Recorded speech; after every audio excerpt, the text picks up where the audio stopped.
Hello, this is Peg. Hong Kong is a cultural hub, and food is an integral part of it. Speaking of the city, names of a series of great old-brand restaurants will no doubt cross your mind. Neighbors grew up with them, and tourists couldn't wait to stand in the queues for the city's best tastes, even after a long day's work or travel. However, the pleasures are now fading away. 3 years into the prolonged COVID pandemic, many time-honored restaurants failed to survive amid strict border control policies and rounds of local business curbs. Last month, Lin Hang Tea House, one of Hong Kong's oldest dim sum restaurants, closed its doors and ended its century-old history.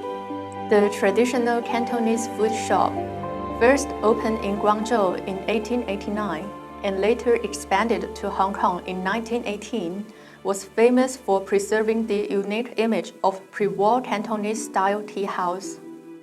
The owner regretted its inability to stay afloat despite all its efforts during the pandemic. 對住呢個潮流咧就好難抗拒，即係好多時都有辦法堅持咗成問題。And there was the Jumbo Seafood Restaurant. The palace boat serving Chinese cuisines have been floating at the Aberdeen Typhoon Shelter on the south side of Hong Kong Island for nearly half a century. The iconic restaurant served as a set for movies, including the James Bond, The Man with the Golden Gun, and Stephen Chow comedy, The God of Cookery. Unfortunately, after 2 years out of business, it ended its services in Hong Kong and sadly capsized in rough seas in June while en route to a repair dock in Cambodia. Also closed their doors during this pandemic-led economic downturn were the 72-year-old Middle Cafe and the Happy Cake Shop, a 45-year-old always packed bakery in Wan Chai, both of which were always packed with people in the old days. The loss of the collective memories left a hole in Hong Kong people's hearts. They were also sad news to foreigners, many of whom viewed the unique restaurants as must-see attractions during their stay in Hong Kong. Now they only had fewer reasons to visit the city. No one would like to travel in a city that only has luxury buildings, big franchise stores, and grand shopping malls. Modern versus old is always a never-ending topic. All cities would have to make a balanced decision during its development process. Hong Kong has a long-established system to identify and conserve historic heritage.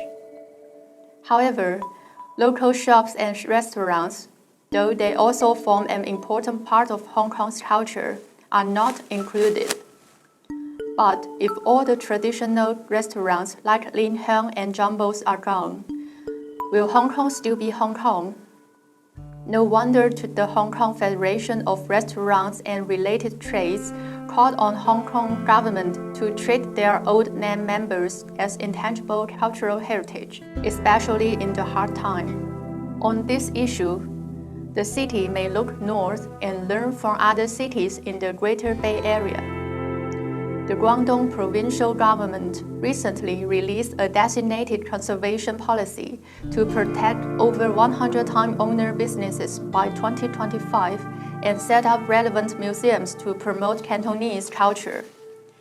It will also offer favorable financial support measures to the old brands to help them continue operations in the modernized market environment.